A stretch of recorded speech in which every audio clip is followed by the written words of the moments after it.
Afternoon. Hello. My name is Vukash, and I welcome you on the eighth episode of Contributor First Meeting. And I know that my first words always go to nowhere unless you're watching the recording.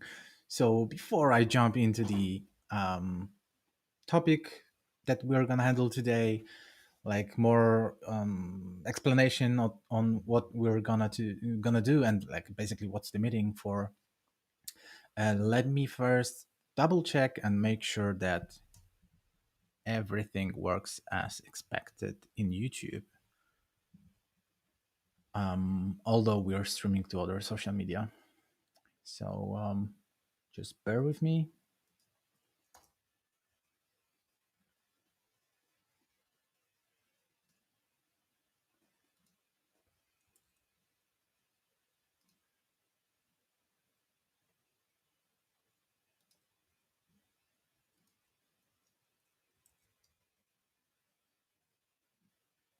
Okay, so looks like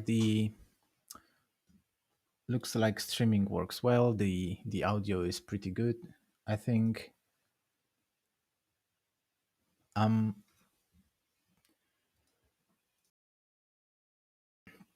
so yeah, so the contributor first meeting is for people that want to contribute for the first time, but not necessarily for the first time. Maybe you just want to contribute to some different part of AsyncAPI and you'd like to ask some questions to one of the maintainers. So that's the main goal behind contributor first, to be here mainly only for contributors, because for other community members we have different meetings at AsyncAPI. This one is purely for contributors. And it was supposed to be only in October, which means like this episode should be the last one. It was just a trial. Like, I just wanted to make sure that it makes sense to do it, that people will come, that people will find it useful, um, and also learn from you folks, like what questions you have in your heads, in your minds, when you want to contribute to the project, like to understand, because we know that we need to provide a good contribution guidelines in the project, but like it's always better to understand first the audience and like the problems you have. And yeah, I think it's the result is pretty good. People like it, and we're gonna continue. Not sure yet the schedule. Long term, definitely it's not gonna be every week, twice a day. It might change to every week, once a day, or like with the SIG community meetings, we're just gonna switch with the SIG meetings, like 1 week SIG meeting, the other week contributor first meeting. But let's say let's see how it goes. But until the conference, we're gonna do it the same way we did it in October, so twice a week. Um, so, but yeah, I see some people are already in the like watching the stream, so please go into the chat and say hello, so I know you're humans and not just bots. And I see in the waiting room there's a special guest that we're gonna have today. Hey, I just enabled made it visible. In the waiting room, there's a special guest that we're gonna have today. Okay, can you mute my voice? I think you're watching the recording or something, because I could hear myself speaking. Muted it. Is Okay, it okay, perfect. working now? Okay, Now for you? now it's cool. Now it's cool. Oops. Um, so today, hey Jonas, hey Kevin.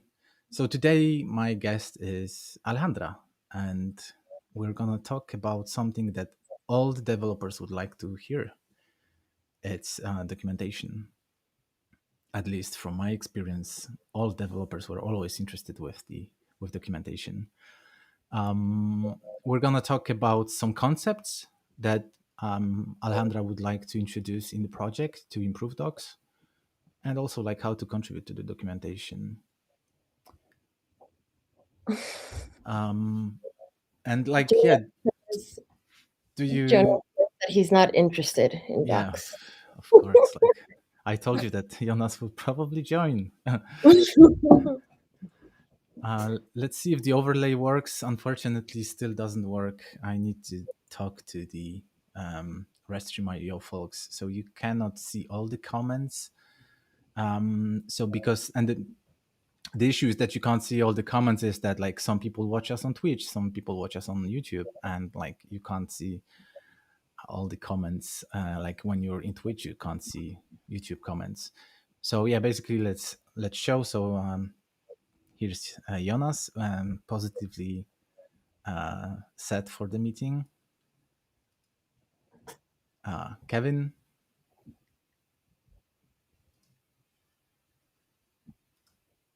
Oh, Renisha. So happy to have you. welcome. And yeah, Jonas and his positive attitude. So yeah, I mean, Alejandra, would you like to like kick off like with some? Not sure if you'd like to introduce yourself. Like people should at least know you from the community meetings, but maybe you'd like to somehow break the ice. Okay, sure. Hi everyone. For anyone that doesn't know me, I'm Alejandra Quetzale online. You can find me there. And I joined Postman working for the open source site about, I think it was like August 30, something like that. So I'm pretty excited to be here. I really like it. And I have to say that because Lucas is watching this. So, but the truth is, Yeah, the truth is Jonas knows the truth, by the way. So before we jump into the core topics, so documentation at AsyncAPI, I, as usual, want to remind you, like these sessions are sponsored by amazing platinum sponsors of the conference that we're gonna host at AsyncAPI in November. So it's IBM, Ably, WSO2, Solus, and Postman. And the banner will be visible throughout the whole stream. I hope it will not distract you.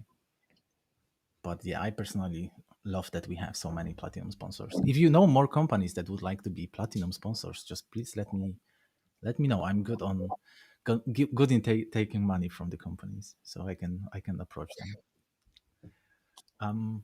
Okay, so I think the best way would be if we start with complaining on current documentation, like saying how bad it is and why oh, I we can want to tell fix it. everyone everything that I think is wrong with it. I think that Give would it. be fun. Right? All right. I'll share the screen and I'm gonna make it visible with pleasure. Uh-oh. Wait, let me make sure that I only have stuff for this studio live thing. Give me 1 second to open up my stuff. Sorry about that.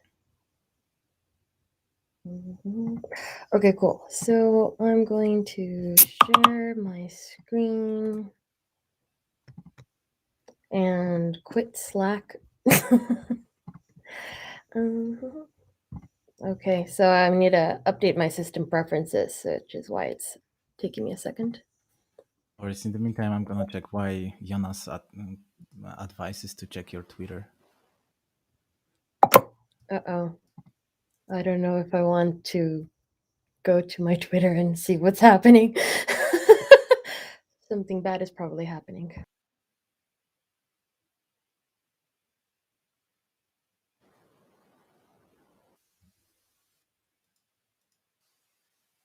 Oh, we lost Alejandra.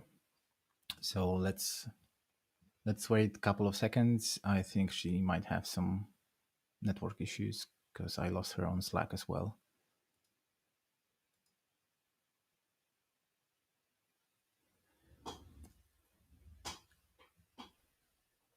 So like basically today we're gonna talk about like first. Okay, I don't have to. speak too much. Alejandra is back. Hey, Hi. Sorry about that. no worries. Do you need Um, a bucket of internet or something? Like, send it over. yes, I want to screen share. Um, okay, here we go. Sorry. Now it's visible, and let me put our faces. Not here. Wait, I'm still not sure what's the best way. I think this way is the best. Yeah, I wasn't sure what was the best way to do it. um, what do you think? Can you see my screen now, or Uh, can, but if you could like make it full screen and a bit larger, like okay. a few percentage, some percentage, few um, percentage or some percentage. how about this? Is this okay? For me it's okay, but like, can you confirm in the chat, folks? Like, is it okay? Can you see like the navigation? So if Alejandra will complain on the names of the headings or particular documents, you know what she's referring to.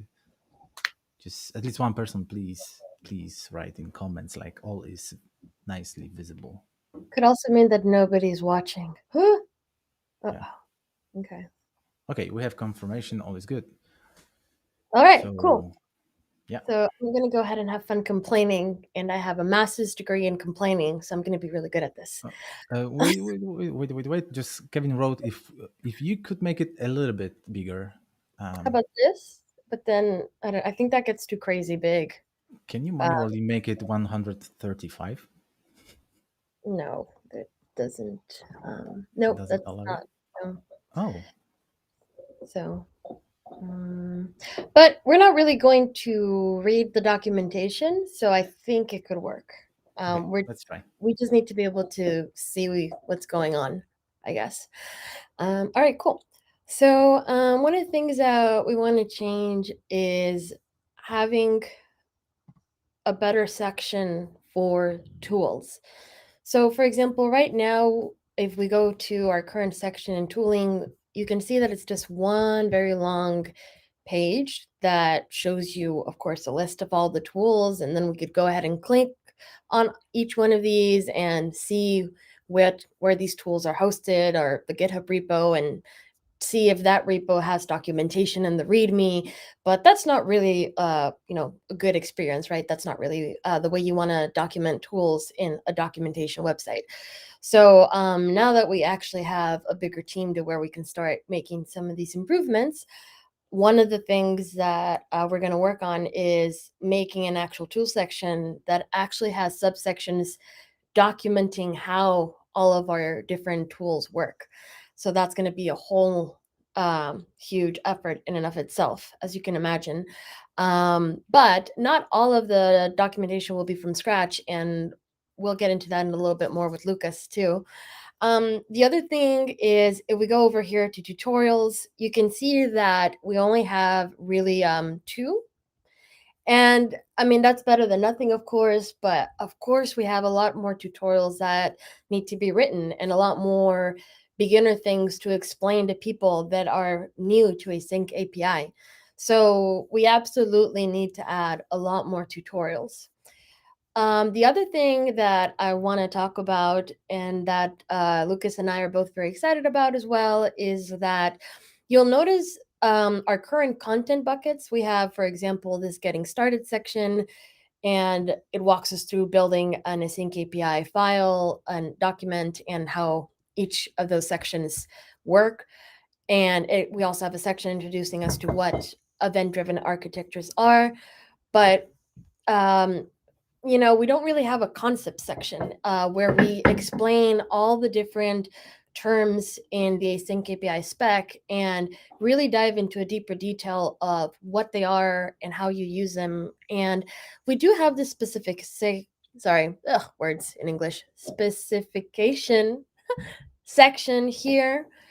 And yes, does a really great job with the definitions section of explaining at least at least it gives you a brief introduction to what each one of these things are, each one of these terms. But I don't know about you. If I'm completely new and I don't know anything, I want to know a lot more than one tiny paragraph about what a producer is. And also, these are not the only things that need to be defined and explained. There's other terms, like I believe the word traits, that term and concept also needs to be added. So we want to have a whole section where we actually deep dive and explain in more detail and with uh, diagrams and good images to explain visually each of these concepts and terms. And then really we'd end up having kind of like um, new content sections. You wouldn't see it exactly the way you're seeing these main headers here, getting started, tutorial, specification, community. So that would actually change. And let me show you folks a little bit more about what we're talking about. Um, so I'm going to open another site that I want us to look at. And can you guys see it okay? Does it look good? Yes, Looks good. no. I think it looks good, like similar Okay, to the last one. cool. Awesome. I want to introduce you to this methodology. If you haven't used or heard of it before, the and I hope I'm pronouncing it correctly, the Ataxis framework. And it basically is an engineering documentation framework that classifies documentation content uh, in usually about four main buckets. And so we're looking at things that you've probably already heard of before, like the content of tutorials, like that makes sense. And then something reference, you've probably seen that before, and that would be things such as putting the CLI and the spec information underneath reference. And then explanation or concepts, which we were just talking about earlier that we want to add ourselves to our site. And then there's this other idea of a how to guide. And on this methodology, if you're wondering what the difference is between a tutorial and a how to guide, basically think of it as a tutorial is something to introduce your audience, a user, a company, anyone to the main, things of ABCs of how to spin up an environment or how to do a thing with your product or your API or whatever it is that you're working with. So it's not that it's for beginner audiences that are new to tech. That's not what I'm going for. What we mean here is uh typical startup beginner use cases, as in getting started, being a beginner with this framework. What are typical things you're going to need to know to get started? And then a how to guide, on the other hand, is going to be more about very specific use cases that you're going to run into when you're a more advanced user or when you're someone that's, doing a lot of things on the product, more deep dives.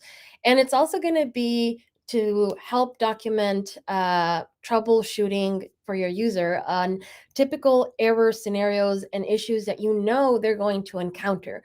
So obviously we know that no product, no API, nothing is ever 100% perfect, right? There's always some issue, some bug that we're consistently working on fixing and improving.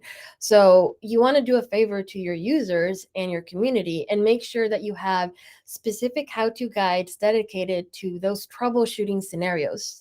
And as you can see, that's different from a tutorial that we just explained. And I'm going to go ahead and just exit out of that. And I think I'm done screen sharing for now. But I think that kind of gives a good introduction of what are the things that we noticed need to be improved in our current doc site. I gave you all of my complaints, and I also showed you now what is the upcoming thing that we're trying to, we're trying to get, words. And then I also showed you what framework we're using to determine our new content buckets for our documentation site. So when we talk about those content buckets, um, does it mean like when you showed the framework and you showed this diagram that there are four different content buckets? does it always does it map directly to how it's going to look like in the UI? That when you go to the docs view, you will first have you will actually have visual for different sections with a specific bucket name, some links there, like that this will be a starter, right? Or will you go like with click on docs, you will go right to the docs like now? Is it so? My question is it Oh, okay. one to one going to be mapped with the UI how you see it? Because now when you go into the navigation into docs, you select getting started, and then you land in the like directly in the docs. You have everything in the navigation. It can be somehow overwhelming. I Now, don't like it either. yeah, and now then do we stay with the top nav where we have docs, and then getting started, instead of specification we're going to have reference, instead of, I don't remember what are the other things, but like tutorial and how to, and then we click on them and then land on some like kind of landing page with some paths, some documents. How do you see it like in action? Yes, that's right. That's another good thing to talk about. So the way I visualize it is when we go to our current website and we go to docs.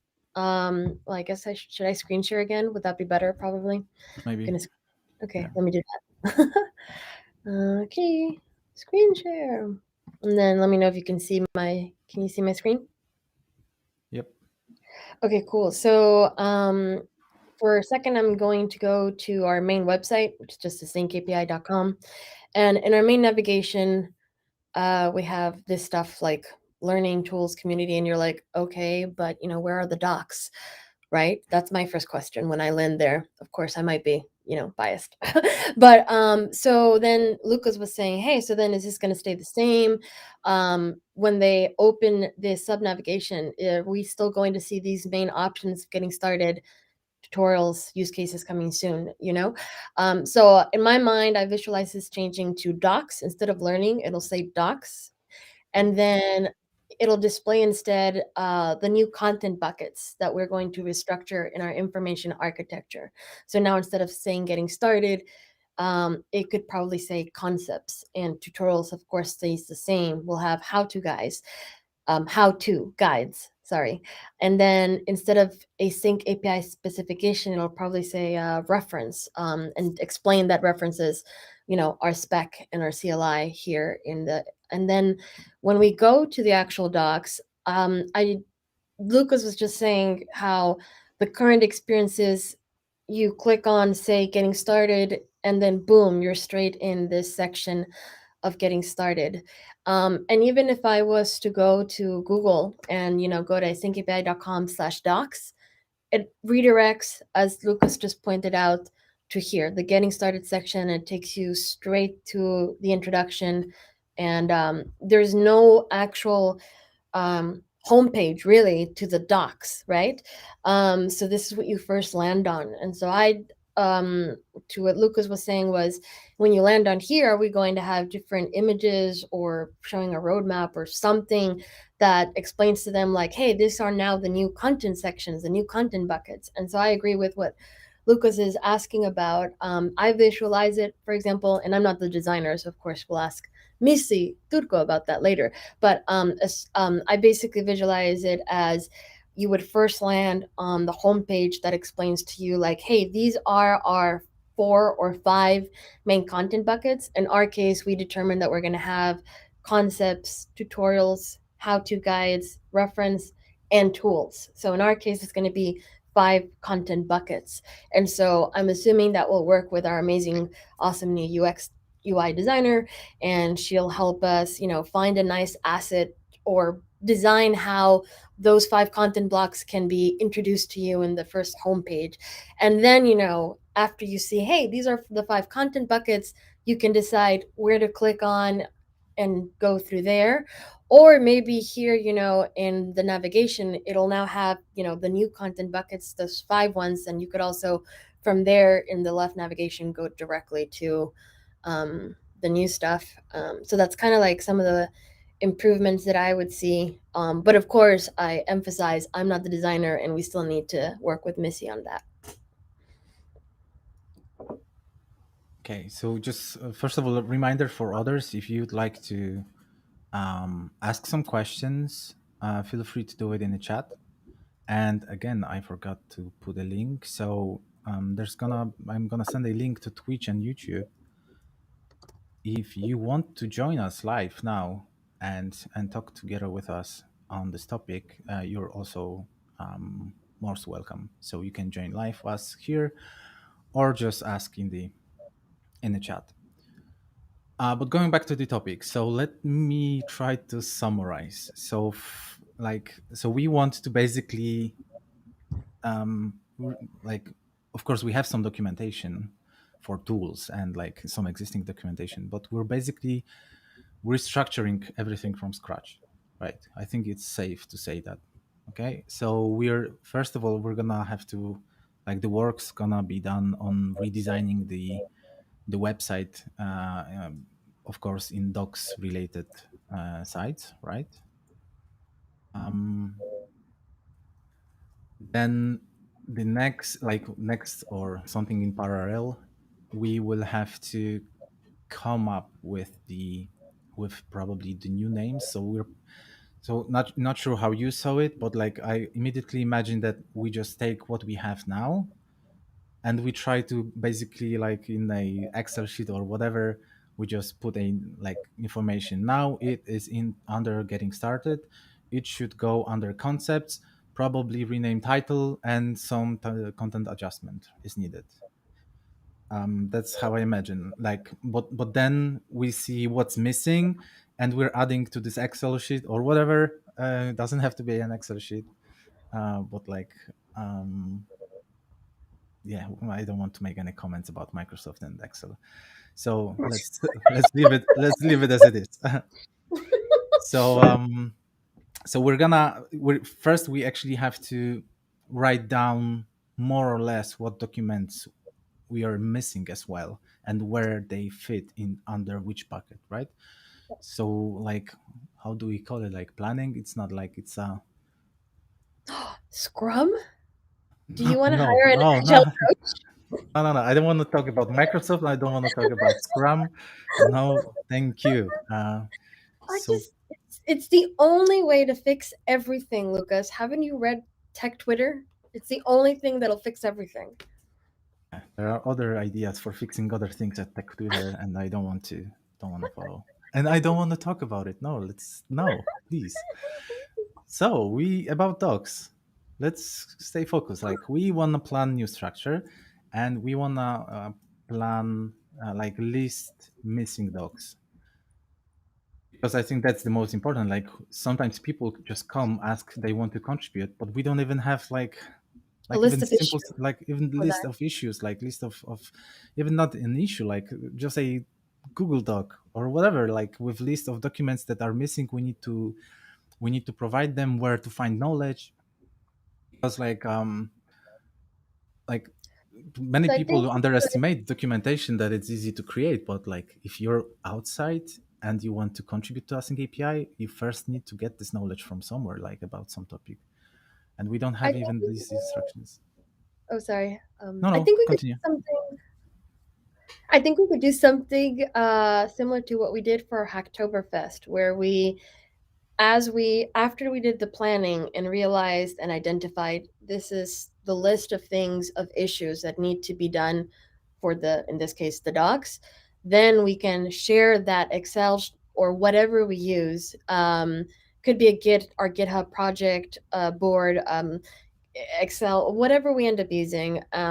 We can there share that with our community and now say, hey, now you know specifically what you can contribute to docs. Here are all the issues of things that we're doing. Feel free to grab, whichever one you want. And then I think that approach will work as well for the docs. Okay. And I have to show one comment from YouTube. I think it's a perfect comment to just put it on Twitter, and you're gonna have like thousands of retweets. uh, so yeah, good to have other non-Excel fans here.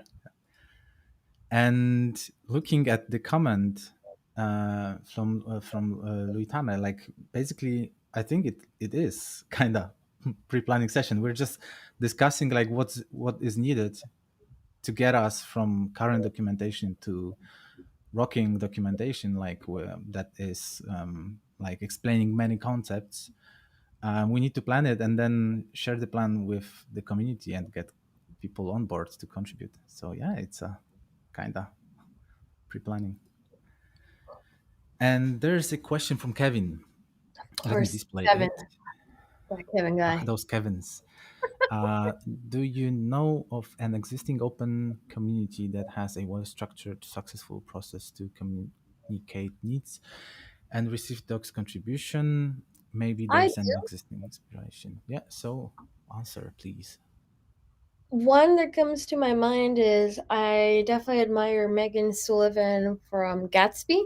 So she's the one that was is because I think she just left Gatsby, but for a long time she was in charge of the Gatsby docs, and she actually ended up doing the work for Gatsby docs that I'm about to do with you guys for our docs. And she used the same framework that we talked about today, and she relied on social media and things like I don't remember if she uses Discord or if they use Slack, but she also relied on things like that to receive community feedback for changes that she was doing to the docs. And then I know that she would also receive community contributions. Now, I never contributed myself to Gatsby docs, but I know that that's one example that I know they were doing. Megan was doing a really good job with that.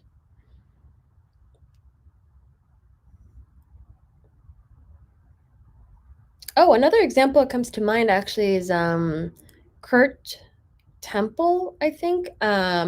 His Twitter handle is the worst dev, and he works right now a developer relations manager for Apollo GraphQL. And so he and his team and a developer educator team there uh, also do a really good job of working with community contributions and from the open source community related to GraphQL stuff. So I would say that he and his docs are like another open source good one that I've seen do cool stuff with like that. Yeah, I think it's like the most important is like to enable people to contribute, like because now we just have few dogs, and I mean where you're gonna put additional missing dogs? Like we just have one bucket, I would say. Like of course we have tutorials getting started, but like in the end, like we don't have any specific rules to follow. So it would always be like handled case by case. But if we have a framework in place, we have a structure, we have already some docs in a given bucket, then adding missing stuff, especially if we are gonna get a list of missing stuff, that should be um, that should be easy. Um, But we one, also want to tell them about how writing new docs or helping us repurpose our docs into the new content buckets is not the only way. There's also a lot of cleanup work and a tool that I knew Lucas was going to talk to us about today, right? you mean Dave's tool, the one that he's working on now, Yes. the pushing, the push process.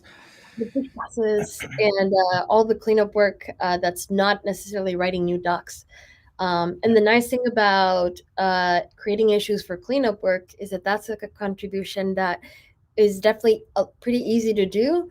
So if you're newer to open source or you're new to technical writing and maybe you feel shy or nervous, maybe picking up an issue to create a new doc or provide ideas for a new tutorial seems very daunting.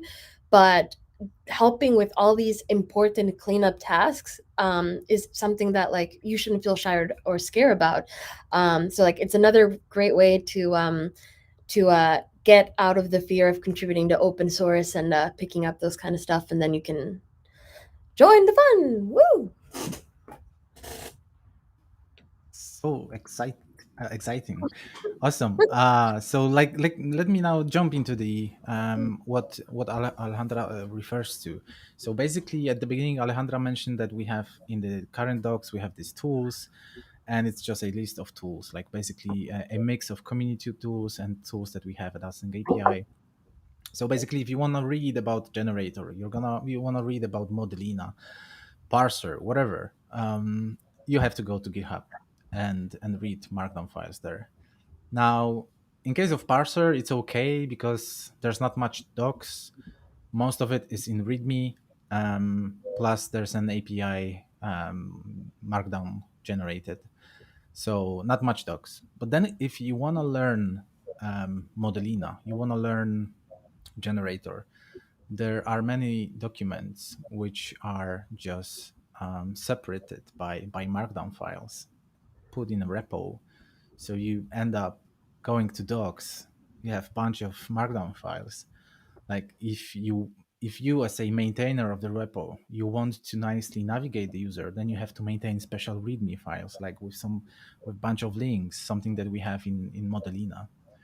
Or as in generator, we choose to still put most of the content in one Markdown file just to make it easier to navigate. So nobody has to open multiple files because everything is just one file. But like it's not the nicest flow of reading docs. And the best would be if we can have tools documentation also next to the spec related documentation in the Async API website.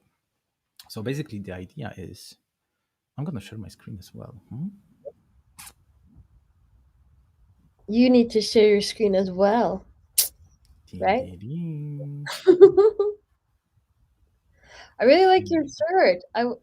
If my Async API shirt had been clean, I would have worn it for the stream too. T-shirt.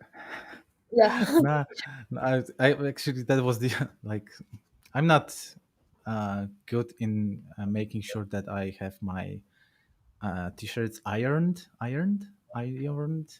do you say it? Ironed, right? Yep. So that was the only one I had in my drawer that was still like good to wear. The rest is waiting for my iron.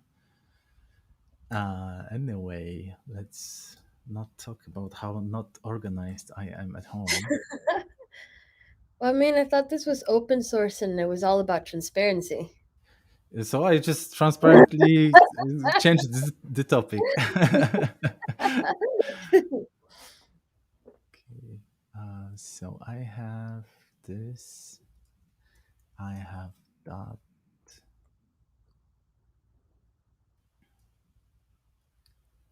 So let me share now. I think I can share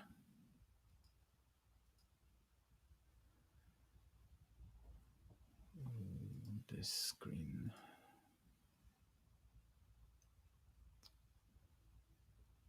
Okay, let me make it larger. So yeah, once I mean, we will have tools icon there, like tools documentation that you will click, and first of all, you're gonna most probably see this, or even we're not gonna have it here. Maybe we're still gonna have those tools that are documented. Maybe they're gonna be here. I don't think it's still something to decide to have a discussion. If you have some ideas, then like just like we can have a discussion in our GitHub issues on the website. But most important is that like for now, when you want to read about generator, you just select generator. You see some nice introduction, like highlight of features, even some interactive way of selecting what templates are. You can copy some code, kind of nice. But then you have to go to view on GitHub and then go to docs and like read about authoring and like super lengthy markdown file. Now the idea is basically that you don't have to go to GitHub at all unless you want to give us a star to the project, which would be nice. but you basically go to like you have this like a landing page for the tool. You go to like you have some button like read the docs or something, and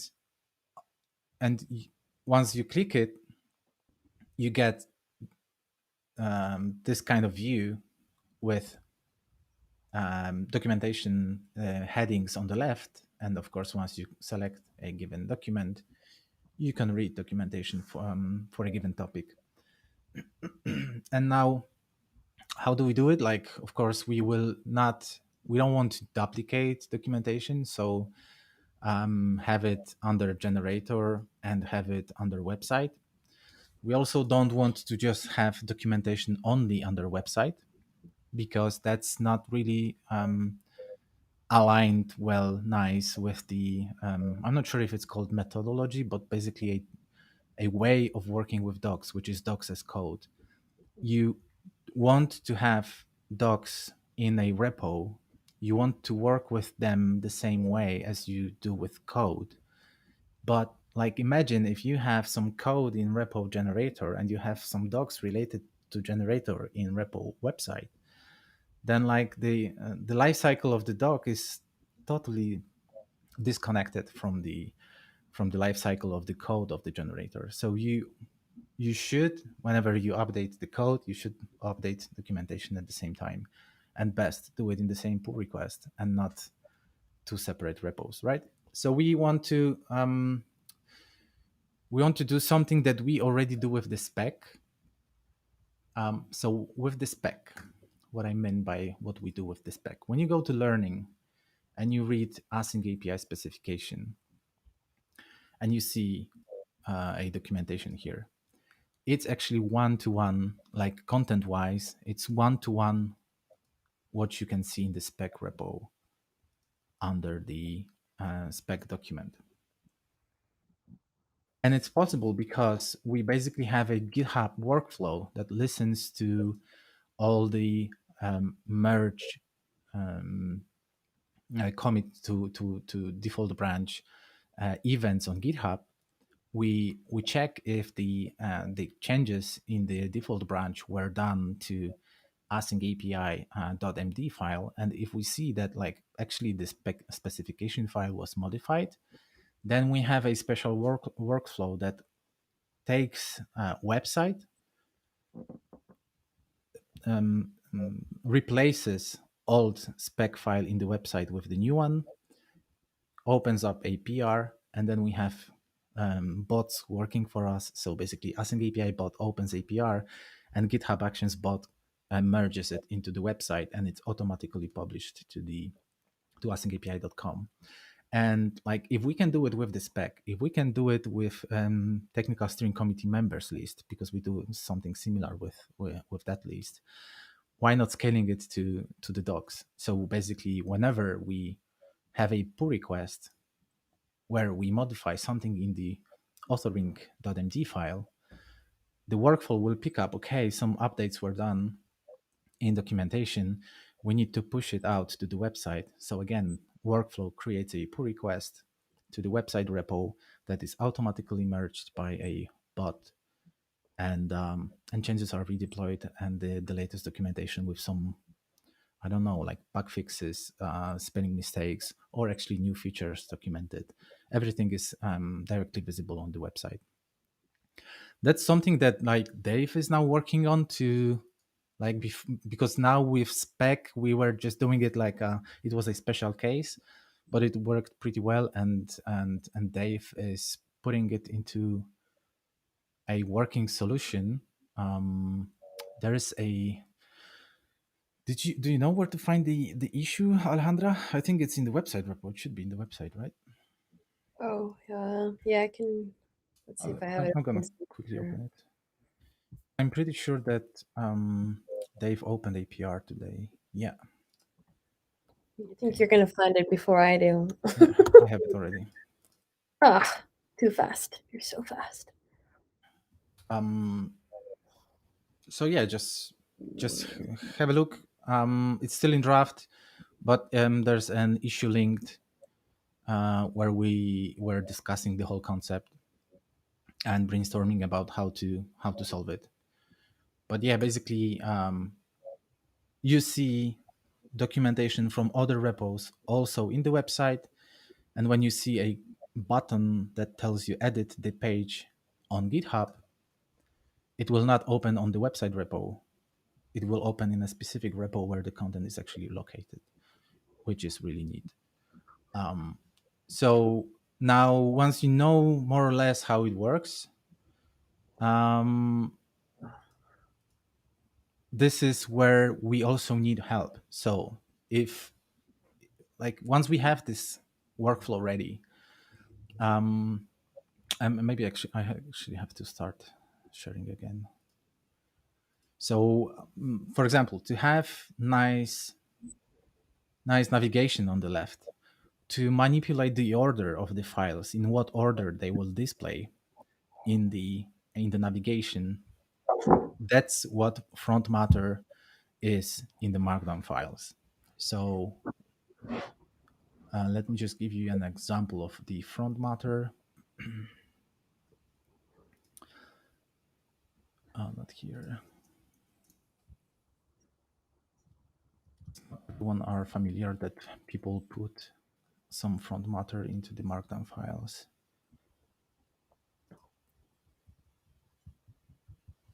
Okay, docs.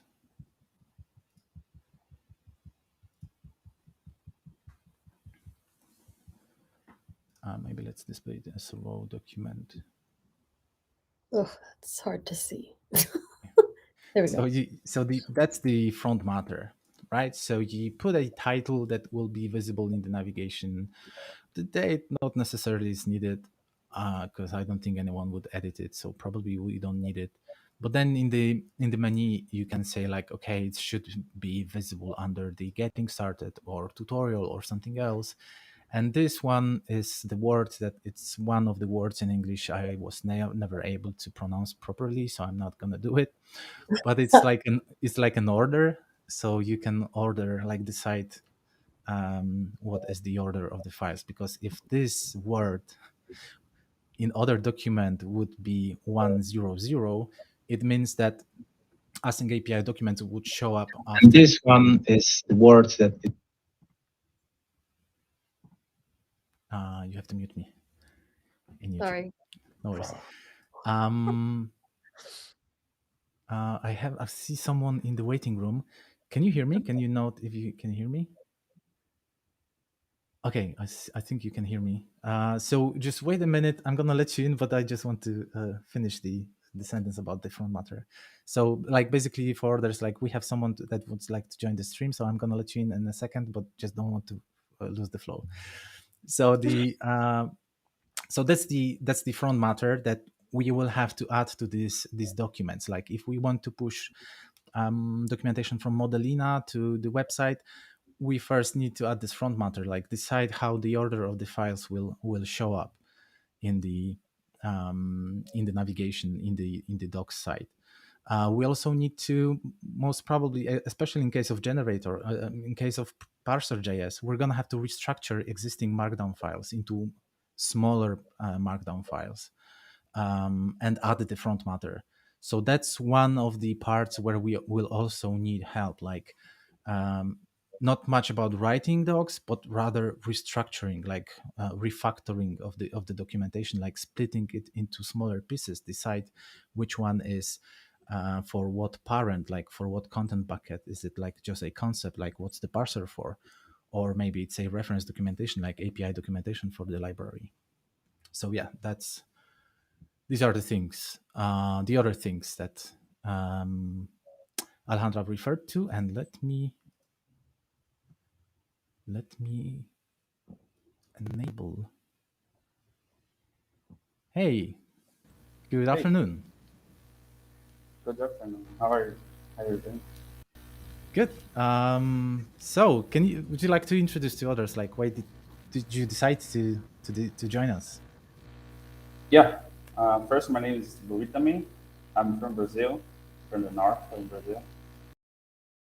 And I was studying inventive architecture, and then I came across this awesome project. And also, I'm studying JavaScript, and I was looking for something to contribute. But I feel not safe yet to contribute. But I was looking for something related to documentation or or a really good this do not require too much advanced knowledge in JavaScript, you know. So I already have done my first contribution to Async API. I have fixed the code of conduct link. So on the homepage profile. Uh, and Awesome, thank yeah, you. I was here watching and learning, and yeah, I'm here to contribute on everything that you guys have. I have some free time during the week. I can contribute, mostly related to the documentation. Sounds awesome. Welcome to the community. And could you like because I there was some noise in the background. I'm not sure if you explained it. Like, how did you learn about Async API? How did you learn about this stream? How did you know about it? Sorry, come again. Like, could you like so we understand how did you end up here on the stream? Like, how did you learn about the stream? How did you learn about the Async API? Can you share? Yeah, so currently I'm working to a commerce group called Falabella, and then there we use a lot of even architecture, you know. So I was trying to to get a tool to help me to document and design the QHand process that are there in place, you know. So I came across the Sync API and it was like I thought that was I need to improve my team in communication and also uh, use these tools to make the info clear to the stakeholders, you know. So it is quite complicated on the event-driven architecture to document, to have some kind of visibility, what's going on, what gets to it, which side communicates to each other, you know. So I came across Async API and realized that it could help me a lot in these challenges, you know. Okay, awesome. Welcome again. I'm always happy when somebody just comes new and and is brave enough to actually join the stream. So it's awesome. Bienvenido. So, what? Bienvenido. It's Spanish for welcome.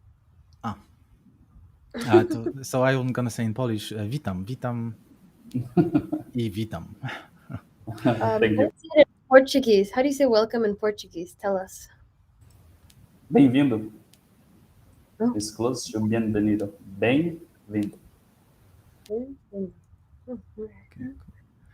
So the work on the docs, it's still like as you can see, it's still like in pre-planning. The idea, like the issue about content buckets, it's there in the website.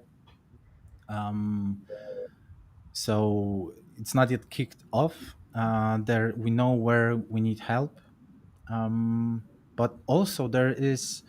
Not sure if you're familiar with Hacktoberfest. So because in October there's always Hacktoberfest, we also have some issues that like not all of these issues were solved during the Hacktoberfest because like Hacktoberfest ends this week. And I'm gonna paste a link to the Excel spreadsheet. Again, Excel. Actually, it's not Excel; it's Google spreadsheet, right? It's Google. called. Yeah, I mean, but it's everything with those cells. It's Excel, copied from Excel. Anyway, so the Excel sheet it links it lists all the issues from different repos, especially provided for Hacktoberfest to make them as easy as possible for anyone to start contributing and feel comfortable with the project. And the ones that might be super interesting for you, especially if you want to start with docs, but also a bit of code, are the ones that are on the list for the Modelina repository. Because Jonas, that is now, I hope, still listening to us, he prepared many different, not actually, many similar issues where he wants to get help on providing more examples on how to use Modelina library. But the work, it's not, you don't have to learn much to do it. So the task is marked as moderate, but it's about the complexity, not difficulty. So it's like just complex. You have to fork the repo, you have to create some folders, etc. But you will get a feeling on the docs on Modelina. So you're gonna get a feeling on actually what makes a bit complicated life for a maintainer in the docs, because you're gonna see that even if you want to provide a one simple example, you're gonna have to put some different links in some readmes to make sure that these examples are properly referenced, and that could be solved by just the solution that Dave is working on. So I think these would be super cool for you to contribute first to. So because they touch docs, so current doc structure that in one of our tools, but it's some coding, like you have to provide some tests, but all is well documented in the issues, and Jonas is always there helping, like not only Jonas. I think that these ones would be super cool for you. Sure, sure. I'll take a look at that. I saw this file previously, but I didn't find anything clearly related to docs. I saw those issues. Also, I filtered by JavaScript, by Go, and I didn't saw something simple that could be a good first issue for me. Yeah. Yeah, But I yeah, think that Jonas scared people by saying that it's TypeScript related.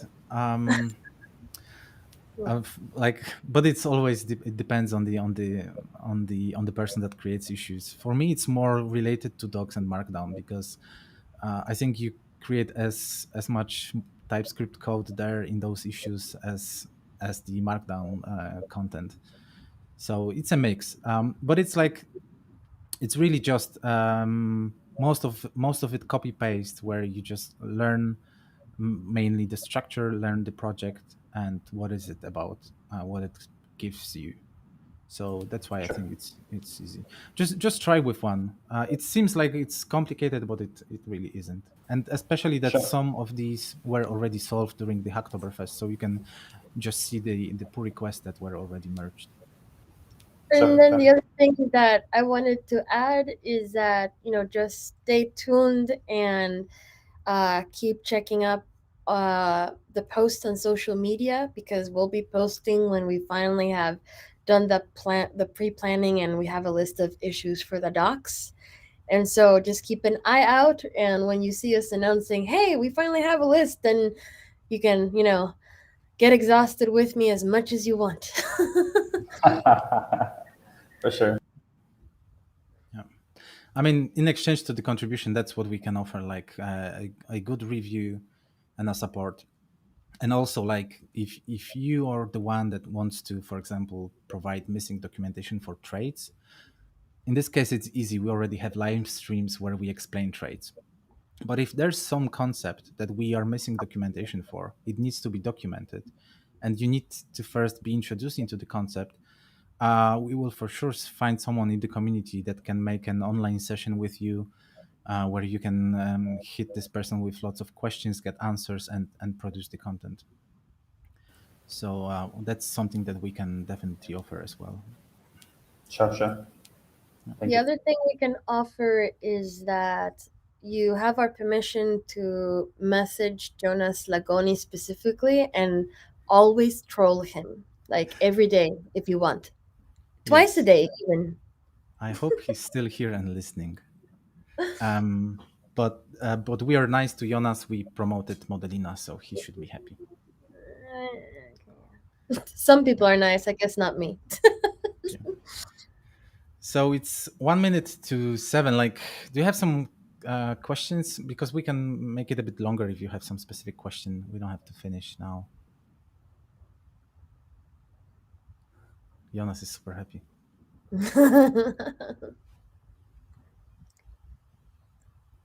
That was his reaction to us inviting you to troll him every day.